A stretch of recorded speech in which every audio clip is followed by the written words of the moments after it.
ICQ Podcast episode 445, End of Year Workshop Tips.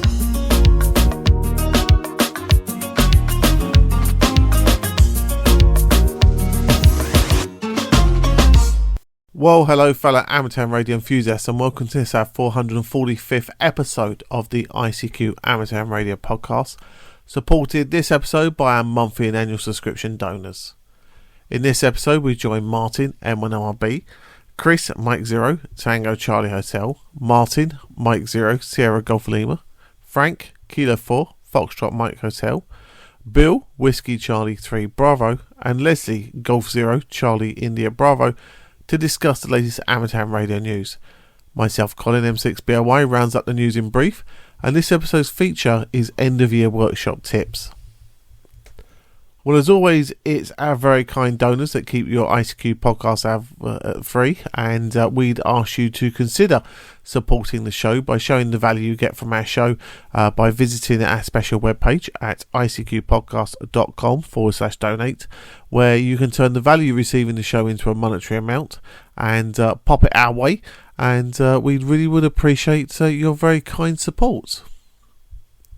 Well, we're going to carry on with our show, and we're going to join Martin, Chris, Martin, Frank, Bill and Leslie to discuss and generate thoughts about the latest amateur radio news, including Brazilian loggers take over a retired UHF MilSat and the opportunity to meet the newest operator in Australia. As always, hope you enjoy. So hi guys, and welcome to episode 445 of the ICQ podcast, and tonight's news roundtable for that episode. Tonight being the one before Christmas, although we will be recording one for the new year, but this is probably the last one that's going to be released this year, so let's hope it's a good one. Tonight I'm joined by Mr. Chris Howard, M0TCH. Hi Chris. Ho ho ho, Merry Christmas. Good afternoon, or good evening, guys. Yeah. Sounds good. We're also joined by Mr. Martin Rothwell, M0SGL. Do you know what? If I knew we were doing the ho-ho-ho things, I'd have had my Santa jingles ready to go, but I haven't got them to hand. Oh, never mind. Hello, how you doing? I thought you'd have jingles on your jingle pad, but never mind. Come talk to me in a bit and I can find them. Yeah, no problems. Moving over to the other side of the pond, very quickly, Mr. Frank Howell, K4FMH, is with us. Hi, Frank. Hello, Martin and everybody. It's great to be back. Yeah, great to have you. And as I say, for those of you who don't know, Frank and I often have a chat. We put the world to rights and have quite an natter at times, but that's fun, isn't it, Frank? It is definitely. And, I've noticed there's been an earthquake or two somewhere after our chat, so. Yeah. Well, we do put the world to rights, so that's a good one. Also in the States, we have Mr. Bill Barnes, WC3B. Hi, Bill. Hi, Martin. Good evening, everybody. Yeah, good. And as I say, you and I just now were talking about our network days. So, we've been in the game quite a while, but some old stuff we were talking about. Anyway, last but not least, on our side of the pond, he's back by popular demand. We have Mr. Leslie Butterfields, G0CIB. Hi, Leslie. Hi, Martin. Bar humbug. Good evening. None of this Christmas nonsense. What do you mean now? Very good Christmas nonsense. I'm just winding you up. Anyway, very good evening to all, and let's go with the show. Yeah. Well, Mrs. B gets upset with me because I don't get terribly excited about Christmas, but it's here almost, and I know a lot of people do, so that's a good one. So, first news story, and we find that Brazilian loggers have taken over a retired UHF military satellite, and they're using it in Brazil to communicate long range by hijacking this military satellite. Frank, what's your thoughts on this one? I'm reminded of our image of technologists, tend to be white collar, work in air conditioned rooms with keyboards and things. And the image of this story, if you've ever worked in the wood industry or been around logging operations. Now, they've modernized, particularly here in the States. I mean, it's just the automation is incredible. But when you think about this story, you've got these people, probably guys, it's a really good guess, out in the Brazilian forest. You wouldn't think that they would hack a freaking satellite, but someone figured out that there were some that were dormant, and here's how to get into them. And even though it's not a good thing, as Hugh Grant said after he misbehaved, I did a bad thing, there you have it. So it's a bad thing, but incredible ingenuity to get into some UHF MilSat bands and some satellites that are lying dormant. It's the heck of a premise for a good movie. And that's my lighthearted take, Martin. Well, it's interesting, and the thing is, they're pirates, aren't they? Because they probably shouldn't be using the satellite if it's an ex-mil one, but they're probably pirates as well, because shouldn't be using it. Bill, what's your thoughts? Yeah, about the same. I mean, I was really confused reading this story, because it's like, I understand, someone grabbing a hold and using a satellite that's no longer being used, but I would have assumed there would have been more protections on this thing that would have unauthorized use from occurring, but I guess not. I don't know. Like I said, this was a real head scratcher when you sent the news stories out, because it's mind blowing. So, because I'm picturing this in my head. So here's the visual of the mind. There are folks in Brazil that are cutting trees down, and when they need to make communications, they're standing out with an arrow antenna pointing towards a geostationary satellite and somehow using it with a probably a handheld radio, I would guess. I mean, there's photos on the article that were like, random photos that they grabbed of radios off the internet look like. But it's like, and they're out there. That's a lot more involved than I would have expected for people that are just trying to, cut down some trees, possibly illegally. The whole thing just kind of makes my head spin. But it's like, is there like training classes? Is someone like building like quick reference cards on how to get on the satellite if you're logging illegally in Brazil? The story is just mind-boggling. Bill, let me add to your characterization and amplifying mine.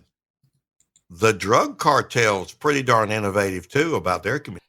Yeah, well, that's another story, because I've read articles years and years and years ago about the drug cartels, reusing sat phones and reusing cell service with, basically pay-as-you-go cell phones. They just buy a card, turn a cell phone on, make their call, and then ditch the phone.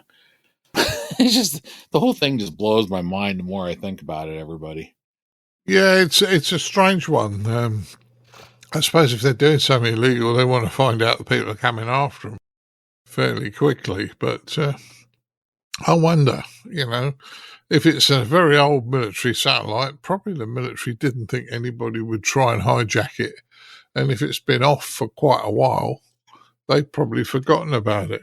Oh, go on, Chris. Well, I was going to say, I'm just looking at the Wikipedia page. It talks about the Fleet Satellite Communication System, which these satellites are part of. So FLT SATCOM or FLT SAT is controlled by the US Space Force and was used for UHF radio communications between various US military, mainly the Navy, it looks like, units from the US. So FLT SATCOM 7 and 8, they're the ones that are being used in Brazil, were launched. So 7 was launched in 1986 and 8 was launched in 1989. And they were no longer, basically said they were gradually replaced in the late 1990s. So it's been 20 or 30 years since these have been really used. But it does, in this article, it does talk about presently FLT SATCOM 7 and 8 have been used for repeating UHF SATCOM transmissions by unauthorized radio users, particularly in Brazil, including criminals, illegal loggers, truckers, and individuals located in remote locations.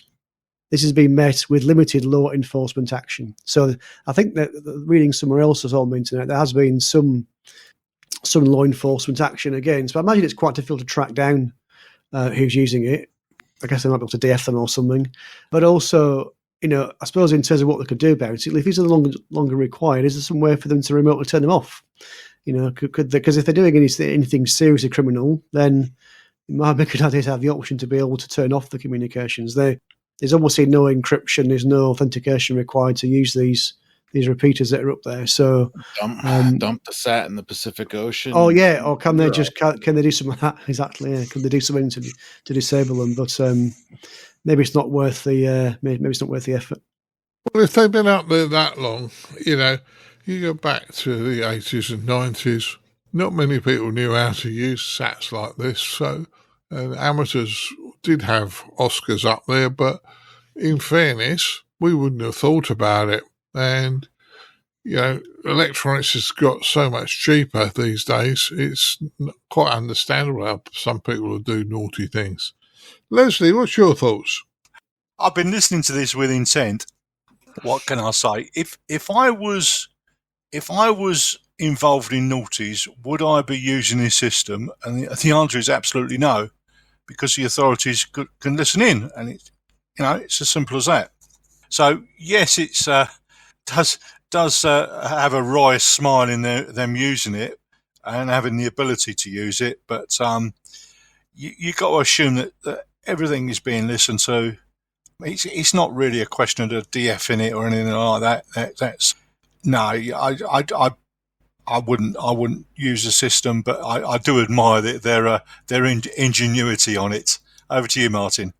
Yeah, it's an interesting one that they've done this.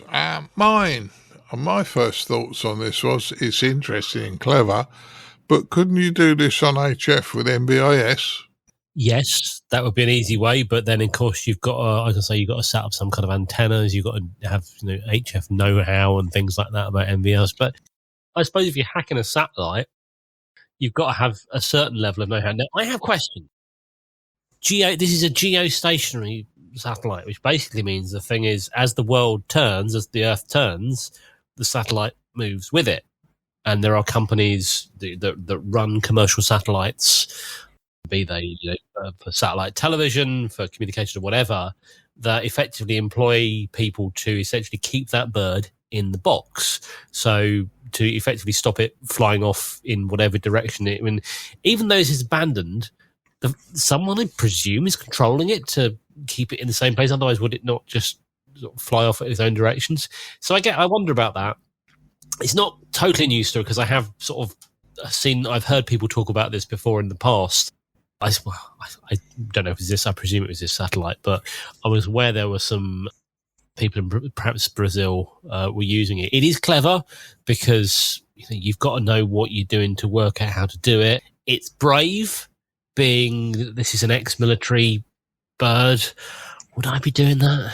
If it was an ex-satellite television service provider or someone like that, and you were getting into their disused satellite, I mean, yeah, they might have a moan, but I don't think they'd be as upset as the military would be. And as people have said, I'm surprised the military haven't shut the system down unless they have an ulterior motive for keeping it open. If they're like, well, they're not doing any harm at the moment, because I know people do like free banding and stuff, and like they're on MOD frequencies and things like that, and I think they probably turn a blind eye unless they need to use it. Don't quote me on that. But, maybe the military are just, oh, it's there, we know what to do, we can always change the frequencies of the access tones, just leave them be at the moment, and then we'll reclaim it if we want it. I don't know. Yeah, it's an interesting one to work out, and as I say, it's a bit naughty. Some clever people have been working on. They're obviously pirates, and well, rather them than me, because I wouldn't want the military turning up at my front door if I did something wrong with some of their gear. And I know that. It's a bit different from Ofcom turning up. Oh, certainly. But then again, you take, for instance, the 77s band in the UK, we're secondary users. The military has full right. If somebody comes up and says, we're the military, get off this frequency, you don't argue, you move. So I don't think they would do that sort of thing, because I think they use different modes of transmission, but they could ask us to get off the frequency. So, yeah, interesting. Right, moving to our next news story. Meet the newest op in Australia, Santa. Well, okay, I thought Santa lived in the North Pole, but according to our Australian friends, looks like he might be down the south.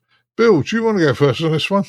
Yeah, it was a fun story. It's that time of year when you can, kids can talk to Santa on the radio. I did not hear VK6 Santa, but I did listen a couple times to the stateside Canadian Santa special event station that's going on 75. So it's nice. It's a fun little special event they're doing. They're doing one stateside, and this one is out of Australia, which is summertime down there. Which summertime. Santa DX is that's pretty far. I think that's pretty funny. So it's a cute story. I'm glad that the club down there is doing that. Yeah, it's something a little bit different, and we're at the stage where let's do a few things different and have fun. Chris, what's your thoughts on this one? Yeah, I think this is a lot of fun. Not much else to say, really. I think someone's had a good idea. The Cursed page is quite fun. You can look on there and see the schedule of when Santa is going to be on the air. So, I think it's a great one. A bit like people that watch the ISS going over on Christmas Eve and tell the kids it's Santa going across. I think that's quite a good one as well. I'm not sure if it's scheduled to come over our part of the world on Christmas Eve this time, but it's a good one for the kids. But no, I think it's a great idea. Yeah, well, it adds a bit of fun to our hobby. Frank, what's your thoughts on this one? So, Frank, what do you think of this one? Oh, this is a great story, and it really gets beyond amateur radio per se, in that it extends the kinds of things that amateur radio can do to another topic, in this case, Santa Claus and the celebration of Christmas. These things have a lot of weight with the public because a ham who gets particularly a small child engaged and they can talk to this operator, VK6 Santa, they won't forget that. And their parents won't forget that. And depending upon the context, it's a very, very nice activity. Like Bill, I've listened to the one in the States for several years. And it's just always a really good, feel-good story, but it shows the power of amateur radio to communicate. It'd be a long haul from here to Aussieville. Probably early in the morning would be the best prop conditions, but it's a really nice story. Yeah, I think it's a nice one. So, good one. Martin, your thoughts on this one? For Santa, I mean, first things first, think of the coverage from the sleigh. How does propagation work when the transmitter's actually in the ionosphere? I mean, he must have a radio on the sleigh because he talks to air traffic control. And we know that happens because National Air Traffic Control released a recording of it a few years ago. But in seriousness, why not? It's a bit of fun. Apparently, he's operating from Wangara in West. Is that Wangara? Is that how you say it? In Western Australia. Isn't that where Phil is? I may have dreamt that, but maybe he has an alter ego. But yeah, it's a bit of fun. Why not? If you hear him, it's an unusual one for the log. I'm sure there'll be an interesting QSL card that would look good on the wall with the rest of them. Why not? Yeah, why not indeed. Leslie, have we left you anything to say on this one? Well, apart from bar humbug. Oh, no. Seriously, Martin, it looks a bit of fun, to be honest. It gets the children involved. Listening to Santa on the air, and I agree with what Frank says. Once somebody's heard it and they've worked the station, it stays with them for a very, very long time indeed. So it's a good story. It's a good seasonal story. Yeah, we need to be seasonal every now and again, and now's the right time. So I'm quite happy we run this one. That's good. Well, Frank gave me the next one, and when I read it, I thought, oh, this looks really interesting. Scientists and engineers have produced the world's first carbon-14 diamond battery with a potential lifespan of thousands of years. Wow. Okay, it's still a prototype, but the battery technology is moving phenomenally. Frank, do you want to go first on this one? Sure. And I sent this to Martin with the overlay. Does this make diamonds a ham's best friend? So it could be, and the scarcity of diamonds and all that.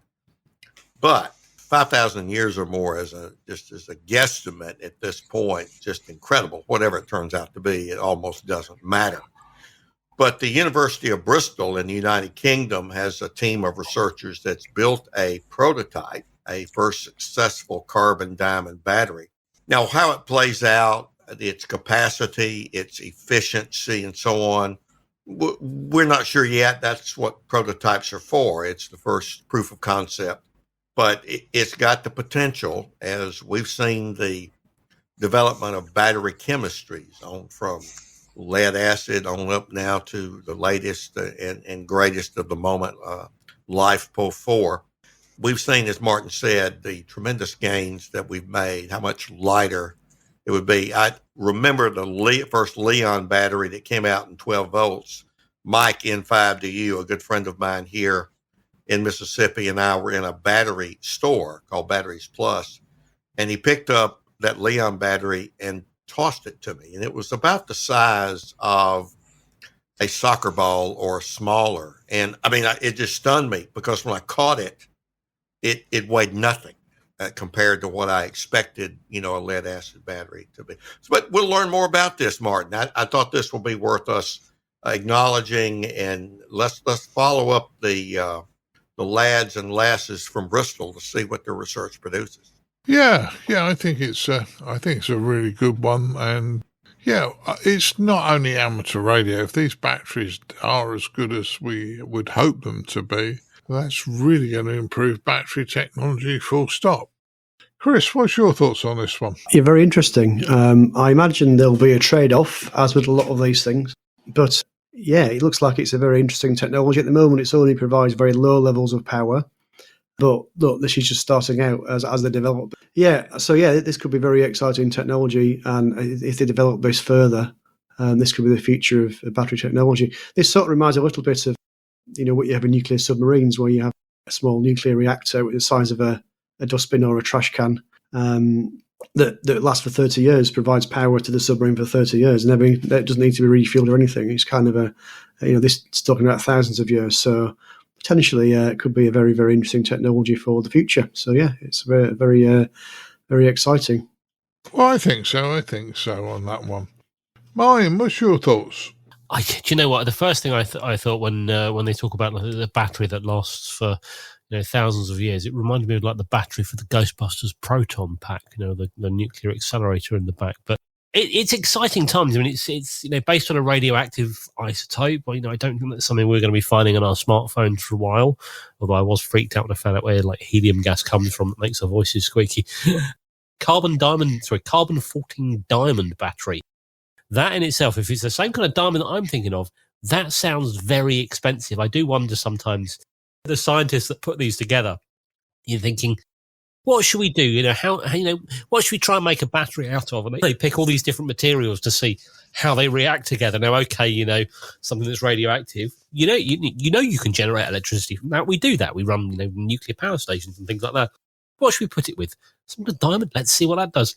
But it's impressive. Battery tech's definitely come a long way, but they've still got a very, very long way to go with it, because let's face it, our mobile phones barely last a day. So if they can do this sort of thing safely, it's paving the way for new things in the future. It does look like this is generating microwatt power, so it doesn't sound like it's producing vast amounts of power. I don't know exactly how big the battery is that they've created, but certainly be interested to see where it goes, although I'm not totally sure I'll be happy about having one in my smartphone in my pocket. Well, it's like everything, Martin. You probably wouldn't have wanted a lithium battery in your pocket years ago. But things improve as time happens. Leslie, what's your thoughts? Well, I've been listening with intent on this one, Martin, because I was given a project at the college many years ago on batteries, and then I realised how very little I knew about them. To be honest, I passed by the skin of my teeth. So there you go. I think batteries are very, very, very important, and they're going to be the one of the key technologies of the future. I wouldn't worry too much about this particular thing being low power and Heath Robinson at all, because if you look at the first transistor, that was like you looked at it and you go, really? But look where that's got us today. So it's very much a case of, and this is a step towards it, more research, trying to find the better things. Now, it may take a long while to get there. And I mean, if you look at battery cars, they've been around. I checked on this, and they've been around since about the 1830s. And so the batteries, yes, they've improved a lot, but we've still got a long way to go. So I think this is going to be a key technology of the future, and let's just keep our eyes on this one. Yeah. Well, it's interesting, and lots of interesting things are happening at the moment. And in fairness, I think battery power is the future, because everybody wants to be portable and mobile. And to be portable and mobile, you don't want to be connected to the grid every few minutes. So, good piece of work, guys, at the Bristol University. And, let's see where it goes from there. Bill, have we left you anything to say on that one? Yeah. One thing that you and Martin were talking about there, I do not want a lithium battery in my pocket. As a matter of fact, I use a belt clip for that exact reason. Is that a lithium battery in your pocket, or you're just glad to see me? Yeah. The ones I can replace the batteries on, they are all more stable chemistry. They're great when they work, but when they go wrong... Oh, yeah. They catch on fire in your lap while you're on an airplane. If some folks remember that callback. But this article, when you sent it out yesterday, I spent a lot of time reading it, because this is like science fiction to me. Because I know that we use plutonium in like spacecraft, and we make, basically a heat generator where they put plutonium, I think it's 238 core in there, and they use the heat and, generate electricity from there. And the excess heat, they just radiate out into space. Doesn't matter, because they're in space, like Voyager 1 and Voyager 2 are outside the solar system now. No big deal. But the thing with the carbon-14, I looked it up. Carbon-14 decays into nitrogen-14, which is stable. And this technology they're talking about is for microwatts of power. So when they put things like RFID tags, they had in the article, they had medical implants. These are very low current applications, and this may be a good technology. But then, Chris mentioned Wikipedia as we were talking about another story, so I was looking that up, and so I immediately punched in carbon-14. And interestingly enough, carbon-14, the primary natural source of carbon-14 on Earth, is cosmic ray action on nitrogen in the atmosphere. Everything comes back to HF radio somewhat, doesn't it? And we're about 80% nitrogen at a certain kilometers above the Earth. Yeah, and most of it's in that we can get to is in the oceans, and they're saying a little bits in the atmosphere, exactly what Frank was saying. But our global inventory right now looks like that we can get to, that we actually have a reasonable chance of getting to, is like 50 tons. That's not a lot. So I think this is going to end up being, at least for the short term, a very specialized technology for a very specialized case of low current applications that need incredibly long lifespans. That's my guess at this point as I was reading this article and was looking into it, because it's you can put this in a person. Carbon-14 doesn't mess up any of your cellular system, it looks like, at least if I'm reading this article correctly. Yeah, they're calling that biocompatible. Yeah, so it'd be something that would work out well for maybe like a future pacemaker technology, maybe. Can I ask a question on the people? Yes, sir. These kind of, they're coming up, the scientists and things that are coming up with these ideas for things. Where do they get their raw materials from? And it's one of these questions that I've been a bit too scared to Google. But if you're in a lab and you're going to do this, right? I'm going to try this, and we're going to try this with carbon 14. Okay, where do you go to buy that sort of stuff? If you're a power company and you're going to build a nuclear power station, I mean, you can't, to quote Back to the Future, you can't just buy plutonium in a corner drugstore. Where do they go to get these things in the first place? There's an authorization process for laboratories, and universities have offices of regulatory compliance, is the general term. Bill, I'm sure you've got one at your school. And This is one of the things that these administrators, who have to deal with an incredibly vast diversity of regulations, from regulating research on animals to human subjects, of which I served on at 2 universities and so on. So, Martin, there's a process, and you're kind of legitimated, just like policing agencies can buy certain things, there is that process. Bill, you may have some input on this. Yeah, I just want to add to this. A lot of this, specifically nuclear items that they use for experimentations and research purposes, could actually be generated at the university. We don't do that I'm aware of. I hope we don't do that. They need to tell me. But and you may not know. I know that K out, whatever radioisotopes they need from whatever, based on the lineage of the source material that they're using.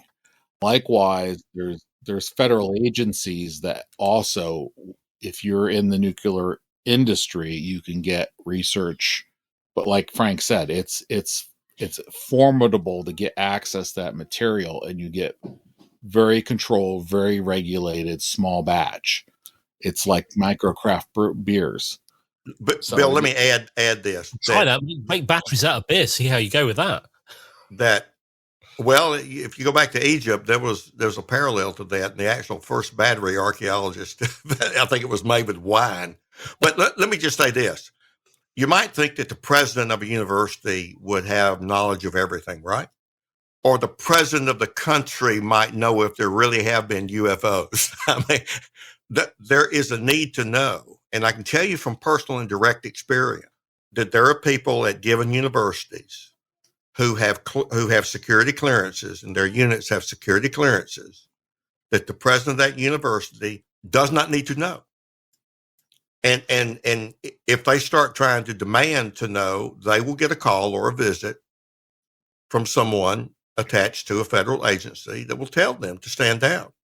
This is above your pay grade. And you signed a contract to not know.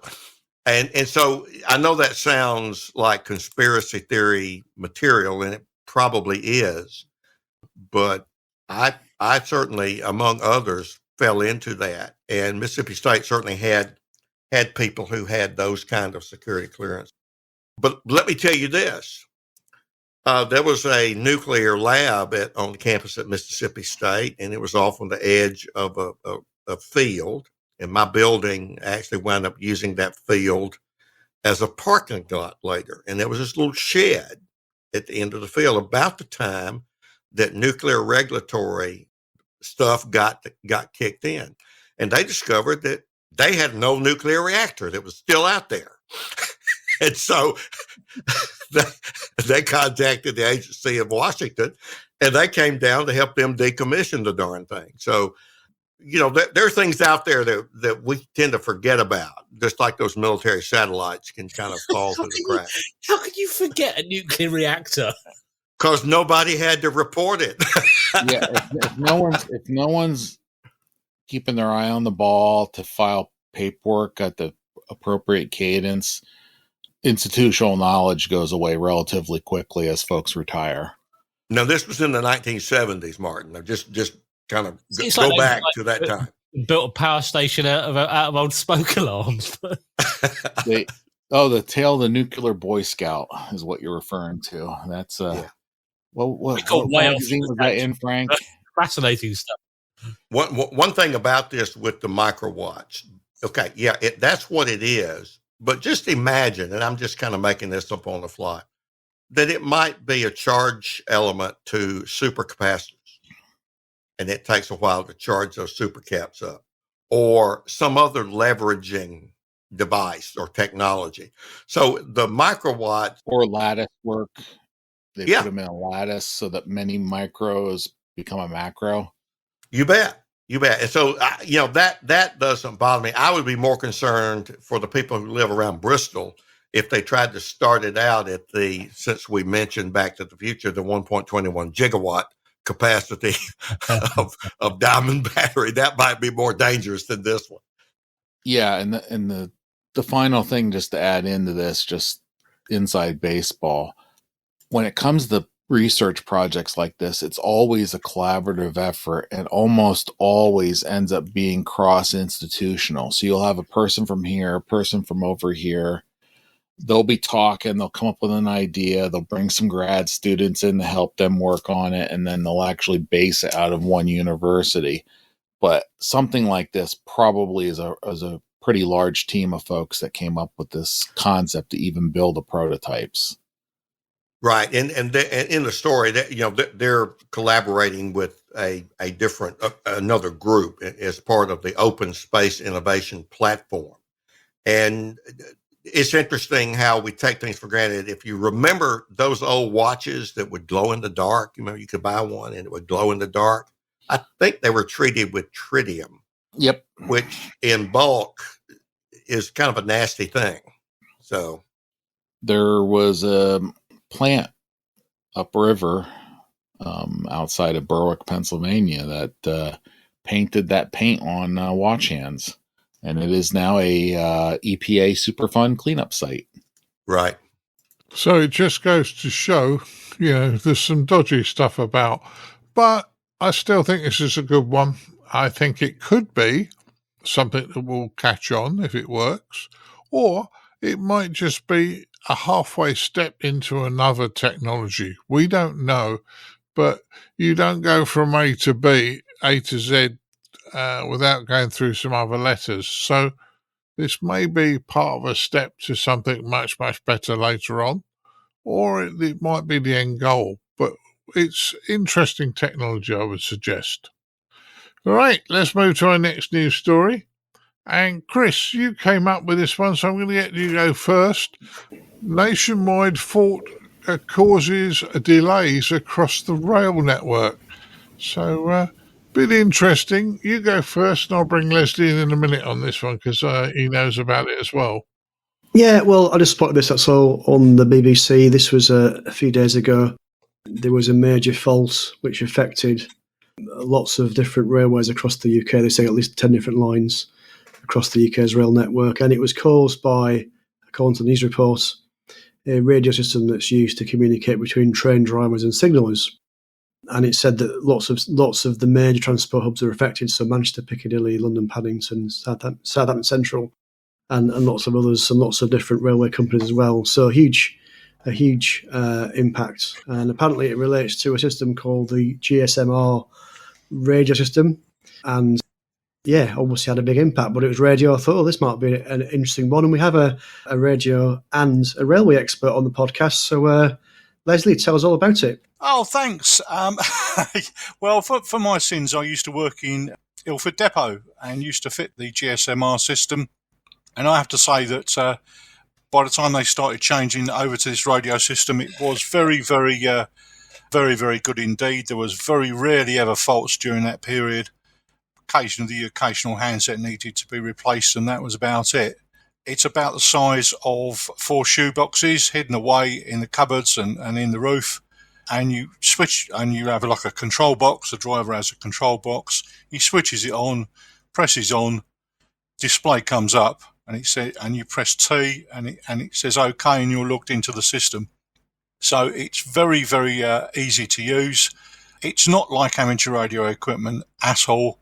It's very much based upon the phone lines, a digital phone system. So we would call it a radio, but actually it's similar to a digital phone, but it's also linked into the safety systems of the train. I think I could safely say that. So what happens is if there is a fault with it, and I'm going to emphasise I very rarely come across faults, then the fleet control or the manager would have to be informed. And if you've got a whole load of trains that are going wrong, that would sort of indicate to me very much a systems fault as opposed to a radio fault. But then that would go higher up the food chain. So I can only talk from a technician's point of view, but it is a critical system of the train, and without it, the train simply would not move. I dare say it's very much a case from the operator is to shut down the system and try again.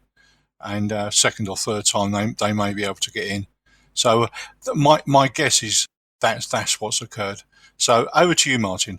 Yeah. Well, as I say, it's got to be a system that Network Rail want the train operators to have, because if you're talking to signal boxes and things like that with it, they are the common denominator, because all of the train operators will talk to Network Rail at some point in time.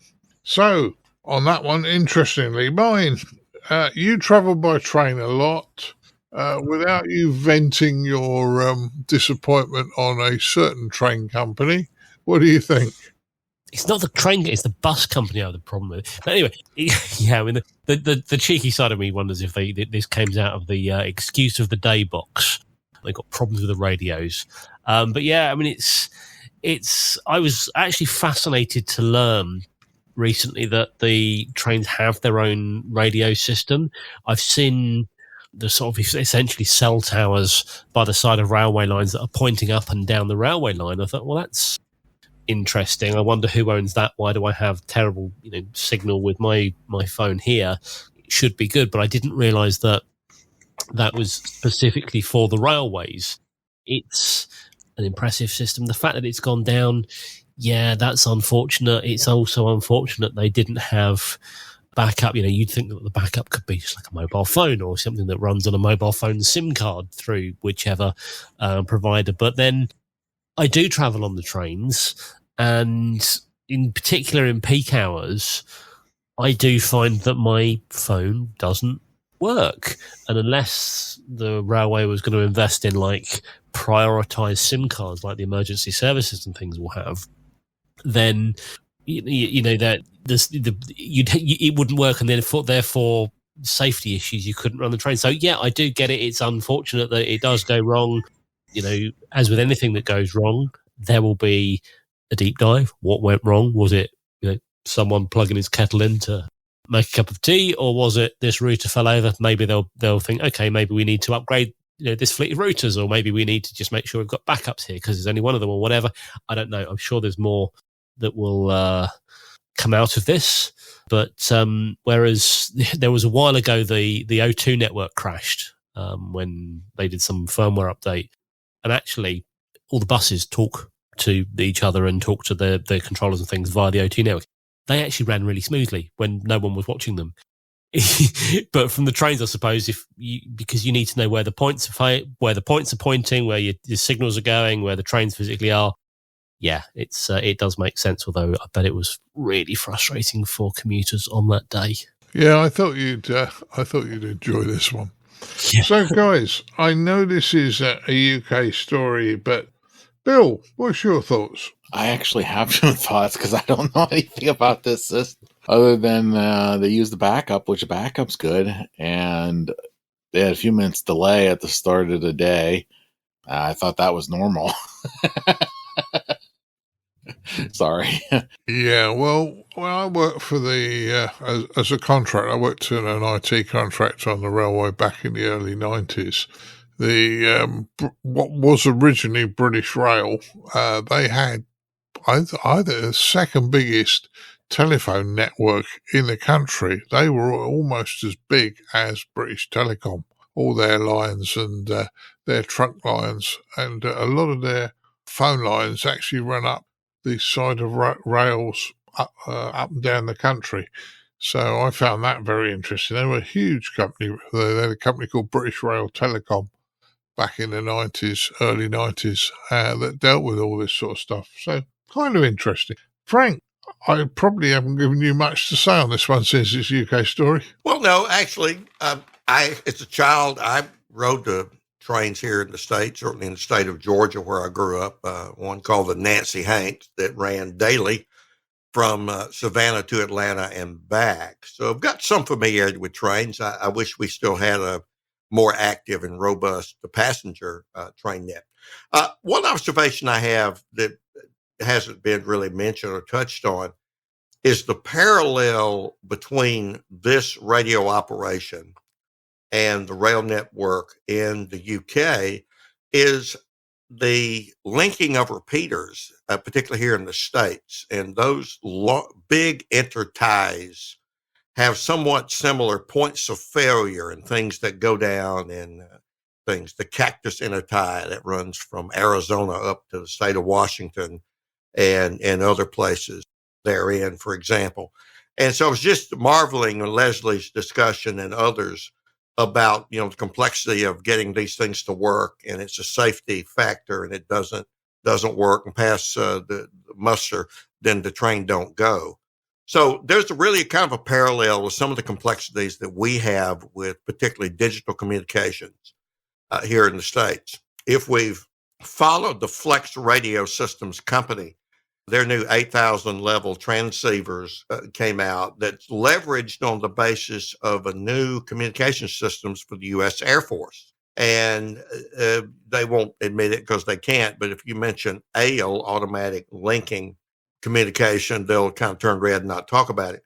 But there's some similarities there. AIL is when you say, I want to talk from A to B, find me a frequency that works, and it sort of does that if it works at all.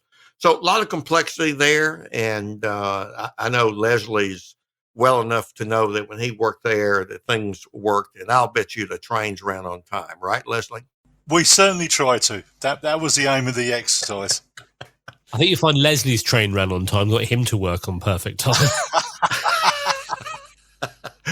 That would not be the first time, Martin Rothwell, that happened for someone who was in charge of the system or who contributed to it. No, I enjoyed working there. It was good fun and trying to make things work and getting things out when they're supposed to, and that's what it was all about. And plugging his kettle in to make his tea, and I bet that's kind of. And I'll bet they all. I'll tell you that one on the chin. I bet they all serve pork pies in the dining car. There's no trains coming out of London today. Why not? Don't worry. As soon as his kettle's boiled, the network will be back up. It's fine. I could just see now my old colleagues ringing up and. Yeah, what I will say, guys, is I was doing some work for the railway a couple of years ago and talked to the train dispatchers from a terminus. And if that train doesn't go out on time, somebody picks up a fine, an interestingly quite heavy fine. Absolutely correct. They try very hard. The driver will try very hard to blame the dispatcher, and the dispatcher will blame the driver and the signalman and everybody. But I think there's a 30-second window. If a train's got to go at midday, it has to be going at midday, and you've got 30 seconds. If it's not on the way by 30 seconds after midday, the penalties start. So I would say, and I have to say that if we found anything wrong with the train for any sort of safety reason whatsoever, anybody can go in the office and report something, and that train would not leave. So yes, there is fines for not complying with this, that, and the other. But if the train isn't right, it doesn't leave. Safety rules, always. Safety Correct. rules, and they will stop if there's a safety issue. And, Yeah, I've been at stations where Been there, done that. Yeah, been there, seen it, and yeah. So interesting story. Leslie and I can probably talk more about what actually happens on the railway. Leslie more than me, because I've only ever been a contractor on the railway for three times now. But that's a good one. Right, let's find out what the guy's been up to. I'm going to go to Bill first, because you usually have a hard stop. Probably gone well past that now, Bill, but what have you been up to since we last spoke on the podcast? I am actually good tonight. It's other nights I have kids' sports. It's been a while since I've been on, but mainly I've been chasing soda stations and POTA stations. So I have a few folks that I worked over the month of November and early December here. The normal cast of characters climbing up the hill, the mountains, especially after the bonus point season started on the 15th of November. And did work a couple special event stations, worked PB38 EU DX Foundation in the Netherlands back at the beginning of November. And at the end of November, I worked OX7 AKT in Greenland for a new band that I didn't have Greenland on.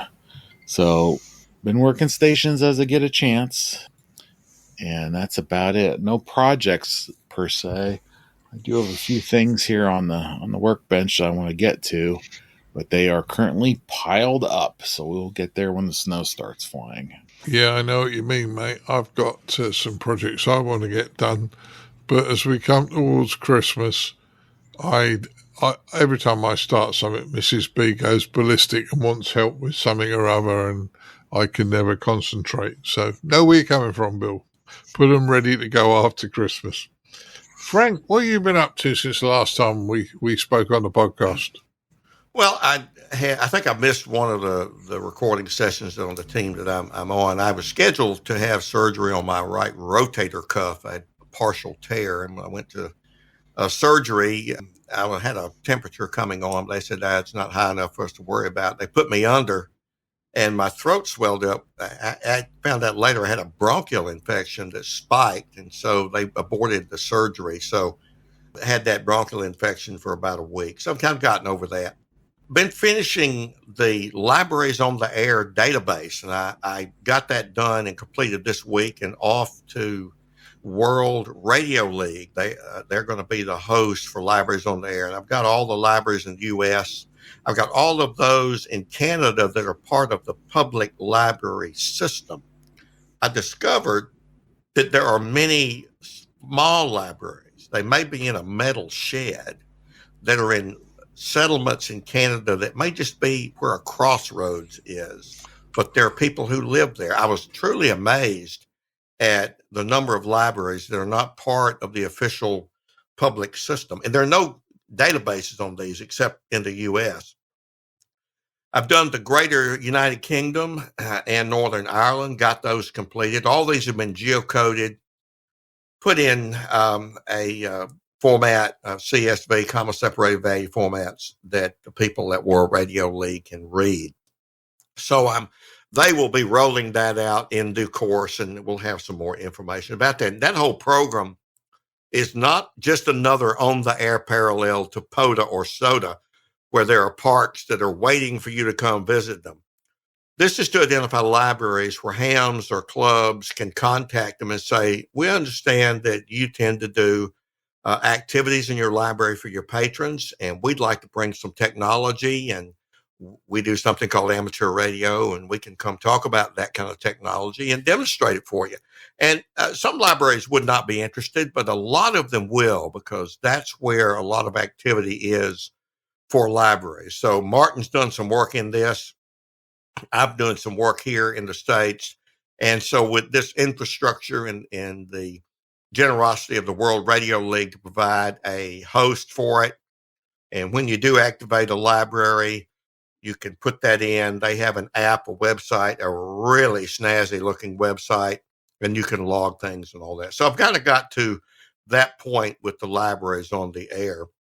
The other thing I've been involved with is Dan Romanchek, our friend here on the podcast, sent me an email and told me that the new 2020 a 4 annual report is out, and he said, you might look at it. They've released their official count of members and things, and he and I are both interested in that.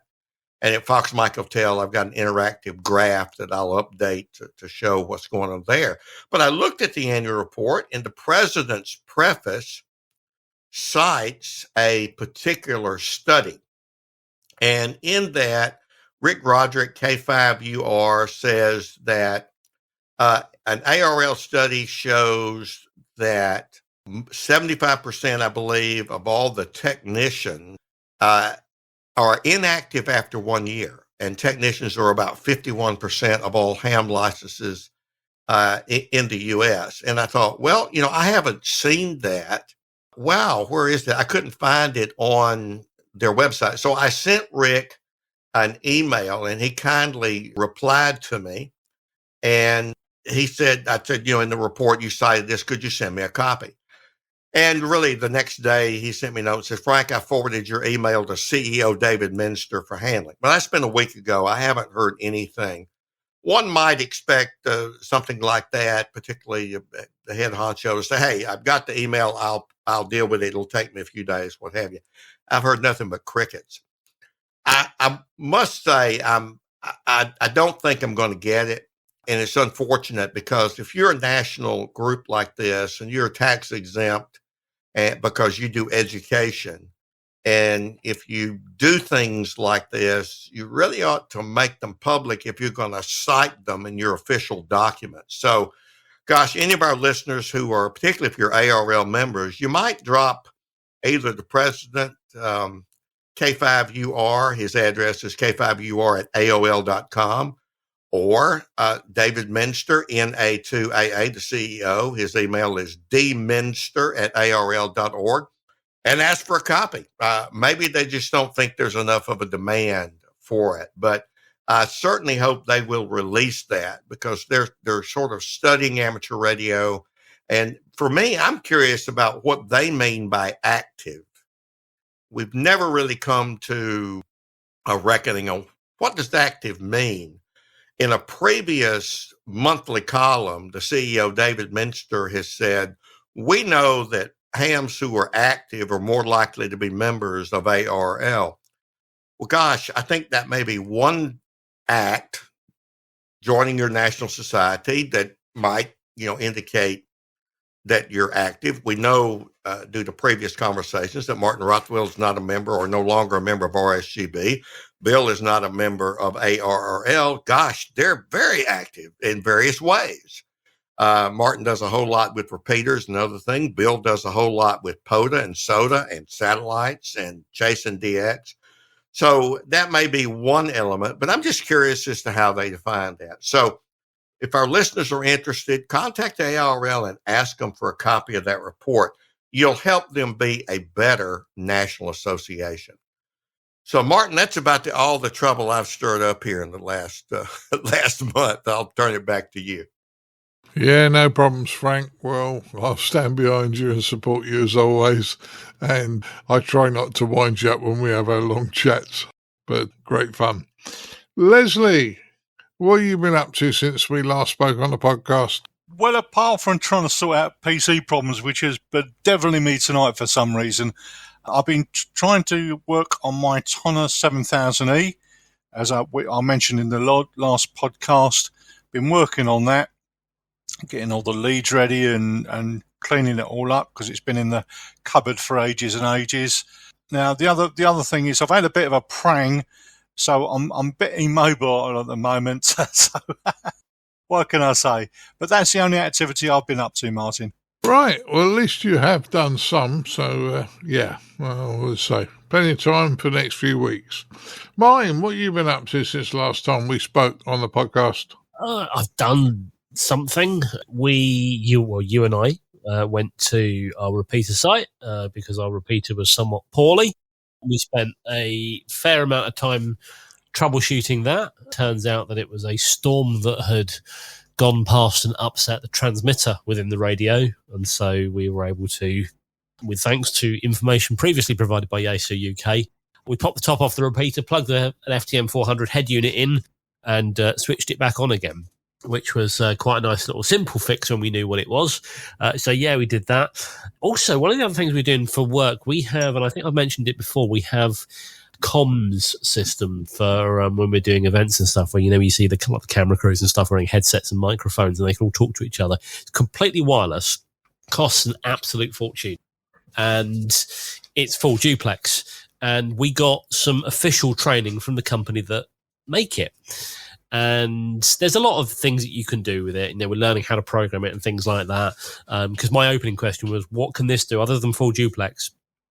What can this do that like my Hytera or my Motorola radio can't do? And there is, it's so different. It's a completely different world. You can integrate it with your sound system. You can hear content. You can integrate it with a PA. You can have priority call, all that sort of stuff. But the thing that was really fascinating, and my colleagues, so I could see my colleagues sort of like drifting out at this point, and I'm like sitting up paying a lot of attention. This system actually runs on DECT. And as a result of this training, I have a much better understanding now of DECT technology, why radio mics shouldn't be using DECT technology because they do hog a lot of the bandwidth.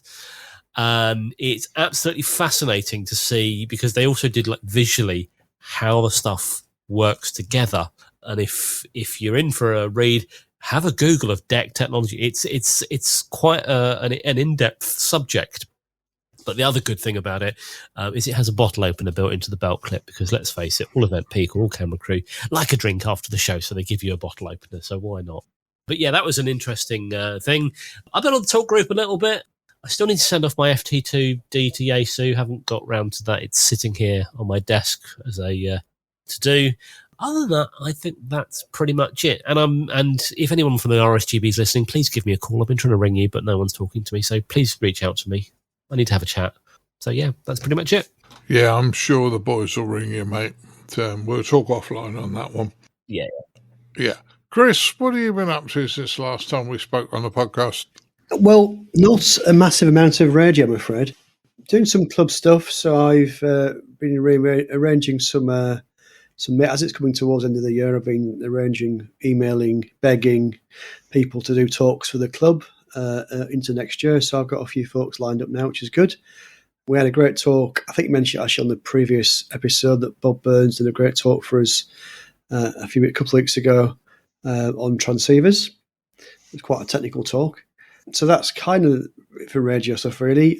Other stuff, I've been out in my camper van for the last week up in the Peak District, which was interesting because the weather wasn't great for most of it. Quite a lot of rain, but it's got a heater in there, so it keeps it nice and warm. I did take with me my new Jackery device, which is one of these portable power stations. It's got a LiFePO4 battery in there, and it'll provide about 1.5 kilowatts. It's an inverter in there, so you can plug it into, provides mains AC connection. It also provides USB, so you can charge things up on USB. It's got a 12-volt cigarette lighter socket on there as well, so it's quite a useful little device to have in the camper van to, charge your phone or power things. The campsites I run all had electric hookup, so I could plug into the mains anywhere, so I had mains power, but it was still useful to have to sort of charge things up, that sort of thing. But hopefully that's going to be a useful thing to have going forward for things like field days, that sort of thing. You can run it without, it's like a generator without any petrol or gasoline, so there's no fume, that sort of thing. So I'm interested to see how long it lasts for. It's got an app, so from the phone I can log onto it via Bluetooth and see how much charge is left and how long it thinks it's got to go on that, to power whatever it's plugged into at the time. So it could be quite an interesting device. I might actually use some tests on it. I might just put it onto the oscilloscope and just see what sort of waveform it gives, just see if it is actually a pure sine wave, etc. So that might be a future little thing I might put on YouTube if I get around to doing it. And then other things that have been a pain. My car, my BMW, has a strange issue. So the power, the mirrors fold in, the wing mirrors fold in when you lock the car. And about a year ago, the passenger side one stopped working after it had been to the car wash. Obviously, some water had got in, and I sprayed in some, should we say, popular oil-based water repellents. If you already know what brand I'm talking about. behind the mirror, and that seemed to resolve that after a couple of days, and it sort of dried out and worked okay. And then about a month ago, the driver's side ones started to play up, and it wasn't. I tried spraying it with the same stuff and didn't seem to help. So I thought, okay, this actually is going to need to be replaced or something. But when you actually look at the forums on the internet, lots and lots of folks are complaining of the same problem. It's obviously some sort of design issue with that particular model of car. So I thought, well, let's have a look inside. So I took it apart, and it's a really difficult design. To actually change this electronic module, you actually have to completely remove the mirror from the car, which means taking off the inside of the door. It's a nightmare, basically. You take the bolts off, and then to actually unplug it involves drilling out something in the wing mirror and replacing that. It's a very horrible job, basically. So anyway, I went online and bought another mirror from a popular auction site, shall we say, and that arrived, and I was thinking of getting around to do it. Not really had time. It's dark and in the evenings now and wet and cold, and anyway, it started working again. So I'm hoping, touch wood, that it's now sorted itself out. What I might do is to perhaps open up the mirror, or mirrors on both sides perhaps, and just put some sealant on this board. It's in like a plastic case, obviously water can get in, so I might just try and give that a bit of a seal with some silicone sealant or something, just to make sure it's waterproof and doesn't happen again. So no, unfortunately not much radio, but that's the sort of thing I've been up to, Martin. Yeah, well, I hope you enjoyed your trip up round out in your camper van. That would been great fun. And I know I spoke to you a couple of times. I don't think I spoke to you on the radio. I think it was on the phone, but I know I spoke to you a couple of times. Right, so what have I been up to? Well, I can announce that Karen, KD2GUT, did an interview on Pennine Ham last week. Very interesting interview. Lovely to see Karen. Nick was very nice during and asked the right questions, and quite a few people turned up to have a chat with her as well. So that was very good. You can see it on the interview with Karen on Pennine Ham, and that's Pennine Ham under YouTube. And there's also Frank's presentation there as well. As yours. Oh, and mine as well, yeah. Yeah. Okay, so the last three presentations, or last three meetings they've had with a speaker have been ICQ people, and they're more than willing to take more of us if we have anything to say to them. I have been on 2 meters and 77's a reasonable amount, and the talk group had some great chats this morning, so I really enjoyed that as well.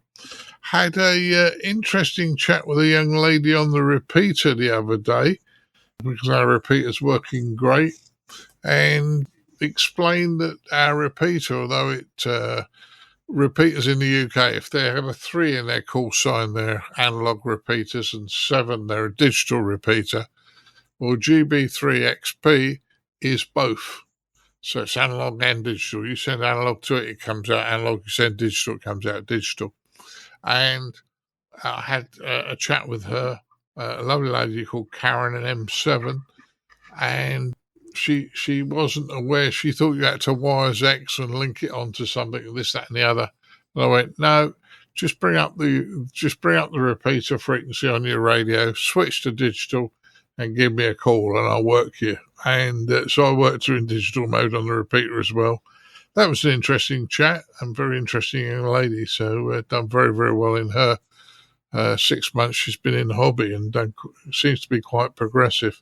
Also, my training sessions, which I've been doing twice a week now for quite a while, my student has decided that she's now got to put a bit more effort in and go away and do it on her own and read. So I'm not training on a Tuesday and a Friday at the moment. That might resurrect itself, I'm not sure.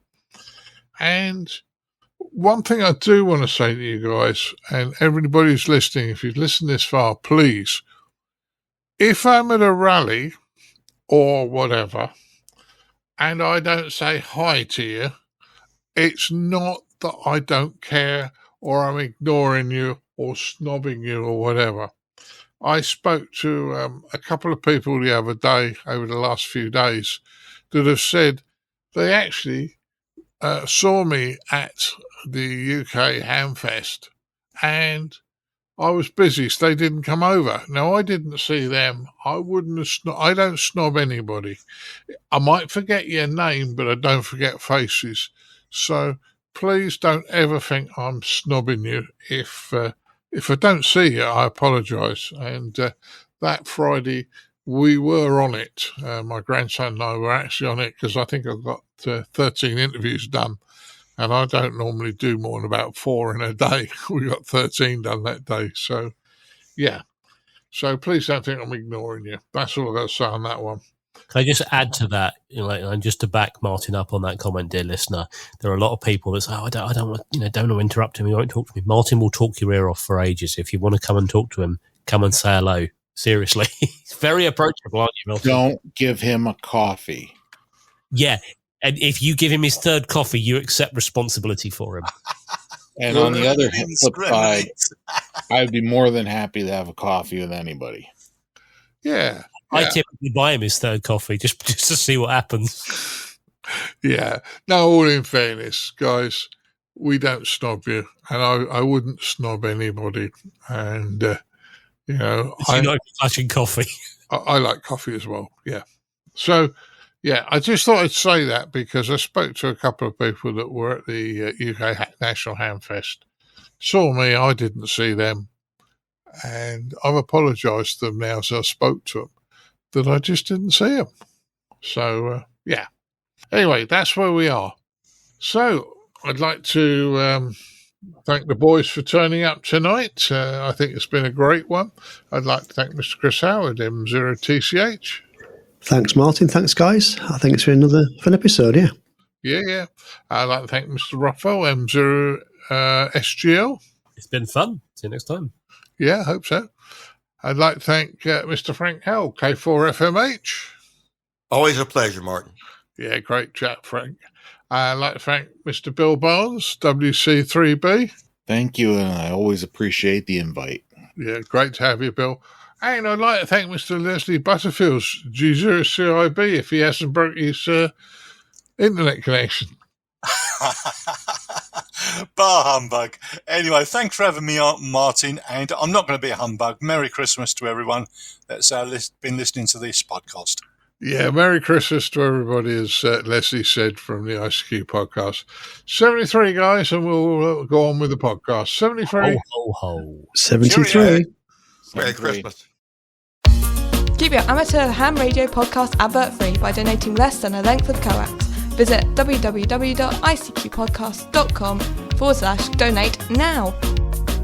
For all the news, links and information, visit www.icqpodcast.com. Now it's time to have a look at the news in brief from me, Colin M6BOY. We start off with news here that just on the run-up here to Christmas, there's an opportunity to snag yourself a new Yaesu mobile radio, as 3 new models have been released. So there's the FT3185, the FT3165 and an FTM150. Now they're all using Yaesu's Super DX feature, which is designed to improve weak signal reception. And whilst that's not new, they have added audio digital signal processing units that also activates when engaging the Super DX. So various different models. The 3185 is an 85 watts 144 megahertz FM mobile transceiver, which has fanless operation. And then the 3165 is 65 watts, and again as a mobile transceiver, which includes a front speaker. And then the FTM 150 is a 5550 watt 144 430 megahertz dual band mobile transceiver with a detachable panel.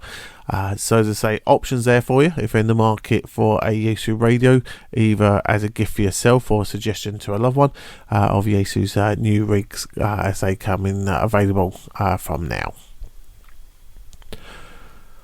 Now, 2025 Youth on the Air camp applications are now open for the event that will take place in Thornton, Denver, Colorado in June in 2025. The 5th camp, looking for young amateur radio operators in the North Central and South American district, is now being opened, and you need to make that submission by the 15th of January, with the selection being notified by the 1st of February. So we'll put a link to this on the ICQ podcast webpage for you to be able to submit to that. The application process is free, but there is a deposit is required upon acceptance. So a bit of information that needs to be taken on board, but a great opportunity there to join fellow amateurs in North America in 2025 for that Yaesu camp. And the guys at Hamsci have launched a free quarterly newsletter to keep on track with the work that the citizen science team are doing there. As I say, they're publishing this quarterly newsletter focusing on hams and the scientific community, and you can get involved by signing up. As always, we'll put a link to this on the ICQ podcast webpage, or go to hamsci.org to add your name to the list. Right, well, now we're going to head over to our features episode, which is end of year workshop tips. As always, hope you enjoy. And now for this episode's feature from the ICQ podcast.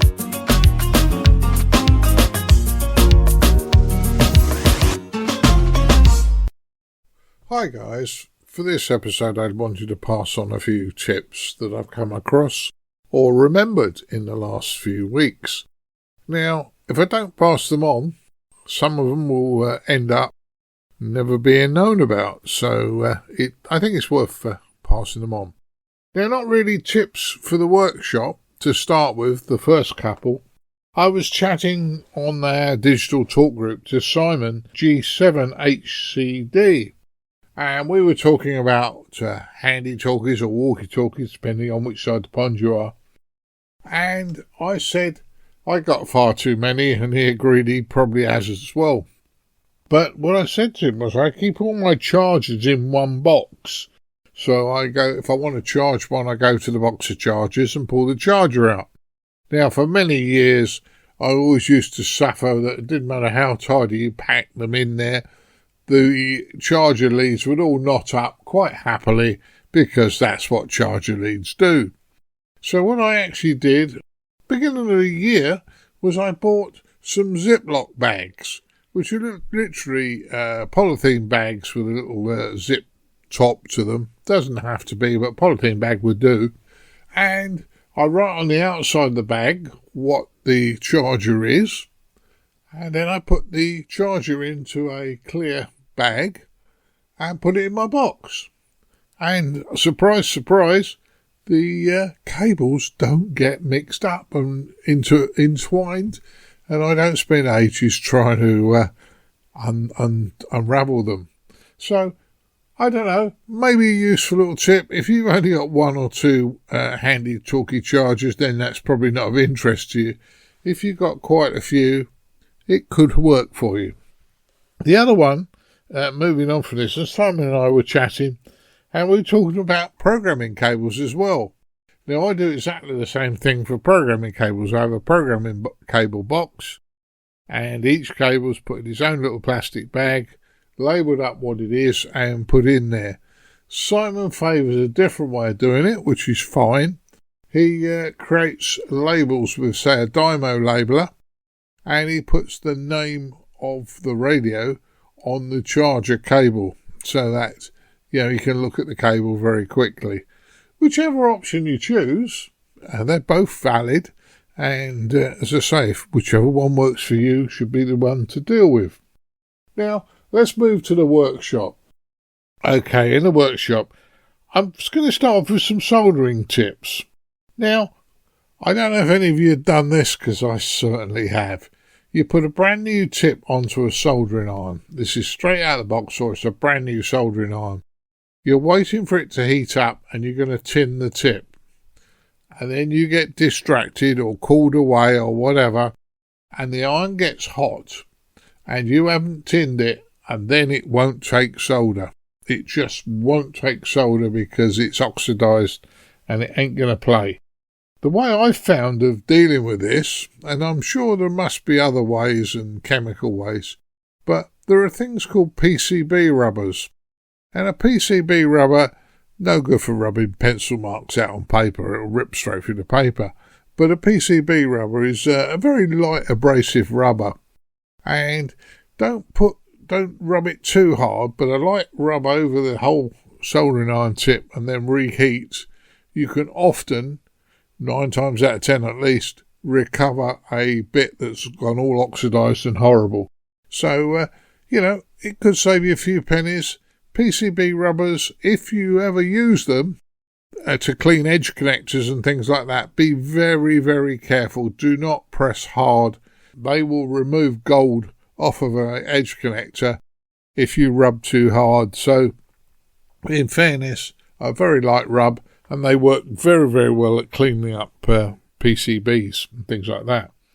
Okay, so when we get our soldering irons, often they come with a sponge, and people say put water in the sponge, and to clean your soldering iron bit, you dob your soldering iron bit across the water wet sponge. Now, I don't like this idea because, in fairness, the centre of your soldering iron is usually a lump of copper, and it's plated with another material, which the solder heats up where you solder. Now, if you cool that down very, very quickly, like sticking a soldering iron tip into cold water or water on the sponge, what that could do is delaminate the two bits of metal, and therefore you may then suddenly find that your soldering iron tip's breaking up and you replace them quicker than usual. Now, what I prefer is the metal scouring pad, what looks like metal scouring pads. In fact, don't go out and spend an absolute fortune buying a proper soldering iron one. If you go to your local supermarket, look down the cleaning aisle, you will find you'll probably be able to pick up 5 of these little pads for very, very little money, less than £1 in the UK, possibly $1 type thing. You'll get 5 of these little pads. The other thing is, if you've got small metal tins, you could then put the scouring pad in, just rest it in a metal tin, and when you want to clean your soldering iron, you just poke your soldering iron into the scouring pad, and that cleans the tip up very, very quickly and gets all the muck off the back of the iron. So that's a useful one. Now, moving on to the old-fashioned Weller soldering guns. Now, in fairness, today they're not a major use for most of us unless you're working on very, very old equipment. And even then, I'm not a big fan of them because they heat up very quick, but they also lose the heat very quick. They don't have a reservoir of heat when you're using them. But here's a couple of other bits and pieces you might be able to do with them. So, if you got one of the Weller type solder guns and the tip is worn out and fallen apart or broken, you can make another one with a piece of copper wire. You just need a piece of thick copper wire, bend it in a semicircle, connect it up to your solder gun, and that's a very, very, very cheap soldering tip for your Weller gun. So that works very well. The other thing is, you could take something like that, wrap some other wire around it, and have just a long piece of wire sticking out, where if you want to solder something that's deep in a device or a small thing, you've only got a small tip that's going down. So you've taken your Weller soldering tip and you wrap some wire around it, and that goes down into wherever you need to solder. Works with other soldering tools as well. Now, the other thing is with the old big Weller guns, and that is they produce a big magnetic field. So, in the past, I've even tried demagnetizing CRTs with them when they've been magnetized, and to some extent it works. But if you've got a screwdriver that's become magnetized and you don't want it magnetized, what you can do is, with your solder gun, just push your screwdriver down between the loop of the tip, push it in and out a few times, and that will demagnetise your screwdriver, which is quite a useful way of doing it, in fairness, if you want to get rid of that sort of thing. One other tip from the workshop, and this is not a soldering-related one. If you're bending aluminium, or you're wanting to bend something without doing any damage, or tap something without doing any damage, a rubber chair leg protector, often sold to hardware stores, but you get these rubber feet, chair leg feet protectors. If you put one of those over the head of your hammer, then you can tap things without it damaging the surface of the aluminium or whatever you're trying to bend. So, very, very cheap option to make a very, very useful little device. Another tool, came across this, or I was telling somebody about this the other week, multimeters and panel meters.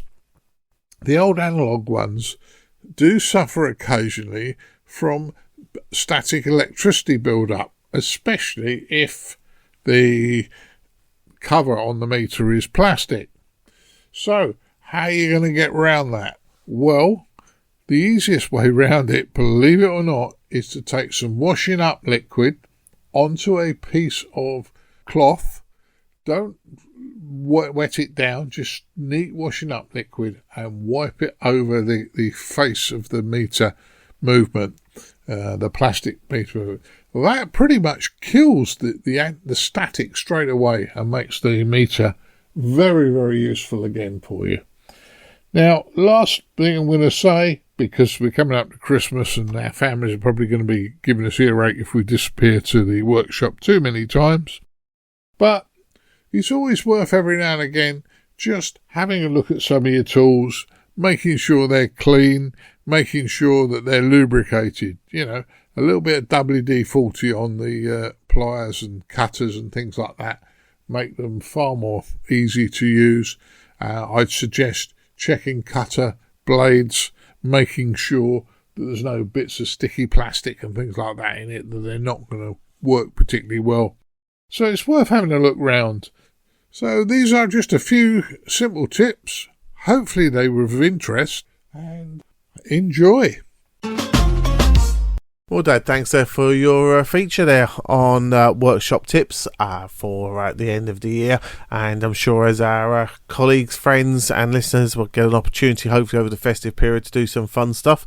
There's some stuff there for them to hopefully get their teeth into, remind them of some those fantastic tricks that you know. And I'm sure they'll have great fun in their workshop. I hope so, Colin, because I do try and pass things on. So, yeah, if they're interesting for you guys, that's great. Some of you will know some of them, but it's always worth reiterating, I think. Yep, certainly agree with you. And drop us a line and let us know what you think about those tips, or if you've got anything to add, and we'd be really pleased to hear from you. You can get in contact us by the usual means, the ICQ podcast webpage, or by various social media channels, so feel free to do that. Right, well, we'd like to thank Chris Howard, Mike Zero, Tango Charlie Hotel, Martin Rothwell, Mike Zero, Sierra Golf Lima, Frank, K4, Foxtrot Mike Hotel, Bill, Whiskey Charlie 3 Bravo, and Leslie, Golf Zero Charlie India Bravo, for taking part in News Roundtable. Many thanks for taking part there, guys. Really do appreciate it. I'd say for now. The other thing we'd like to do is we'd like to thank our monthly subscription donors for keeping this show advert free. And please, guys, if you feel as though you've got any value from the show today, please visit icqpodcast.com/donate and help us out. We really would appreciate your very kind support. Now, normally, Dad, I'd say to you, to go make Mum a cup of tea and to find her a treat in the cupboard there. But as I'm currently in London with you at the moment, I brought over some very fine-looking Irish butter cookies for Mrs. B to enjoy. So as long as you make the tea, I'll supply the biscuits.